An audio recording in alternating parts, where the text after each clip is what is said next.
Roma 6, talata 1 hanggang 23. Patay sa kasalanan, ngunit buhay dahil kay Kristo.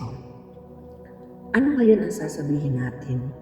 Patuloy ba tayo magkakasala upang sumagana sa atin ang kagandahang loob ng Diyos? Hindi. Tayo patay na sa kasalanan kaya't hindi na tayo dapat mamuhay sa pagkakasala.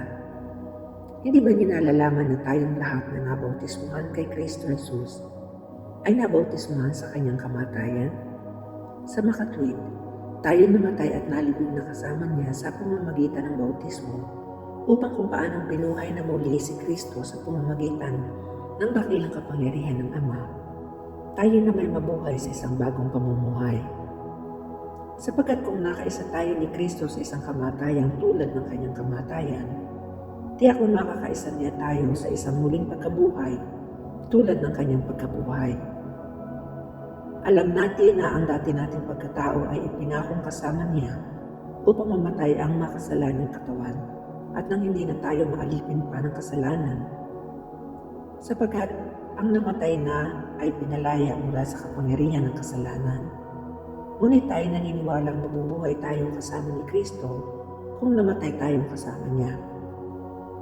Alam natin si Kristo na muling binuhay ay hindi na muling mamamatay.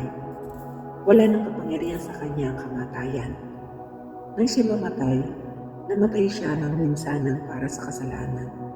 At ang buhay niya ngayon para sa Diyos. Kaya dapat ninyong ibilang ang inyong sarili na patay na sa kasalanan. Datapot buhay naman para sa Diyos sa inyong pakikipagkaisa kay Kristo Jesus. Huwag ninyong paghariin ang kasalanan sa inyong mga katawan, mamamatay upang hindi na kayo maalipin ng masasamang pita nito. Huwag ninyong ipailalim sa kapangyarihan ng kasalanan ang alinmang bahagi ng inyong katawan bilang kasangkapan ng kasamaan. Sa halip, pasakop kayo sa Diyos bilang mga taong namatay at muling binuhay at ihandog sa Kanya ang buo ninyong pagkatao bilang kasangkapan ng katwiran, sapagkat hindi na dapat maghari sa inyo ang kasalanan. Yamang kayo'y wala na sa ilalim ng kautusan, kundi nasa ilalim ng kagandahang loob ng Diyos. Mga alipin ng katwiran. Ngayon, gagawa ba tayo ng kasalanan dahil sa wala na tayo sa ilalim ng kautusan, kundi nasa ilalim ng kagandahang loob ng Diyos? Hindi. Alam ninyong kapag kayo napailalim sa kanino man bilang alipin nga kayo ng inyong pinapanginoon. Mga alipin ng kasalanan at ang bunga nito'y kamatayan. O mga alipin ng Diyos at ang bunga nito'y pagpapawalang sala.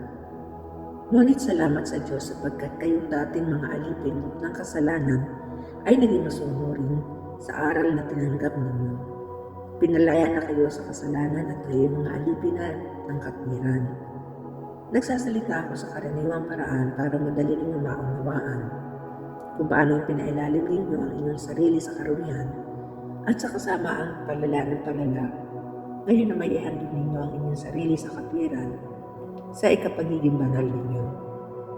Nung alipin pa kayo ng kasalanan, hindi kayo saklaw ng katwiran. Ngunit ano nga ang napala ninyo sa mga bagay na iyon na ikinahihiya ninyo ngayon?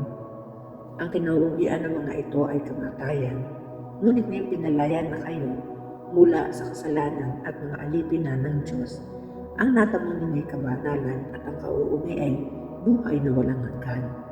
Sapagkat kamatayan ang kabayaran ng kasalanan, ngunit ang kaloob ng Diyos ay buhay na walang hanggan sa pamamagitan ni Kristo Jesus na ating Panginoon. Ang salita ng Diyos.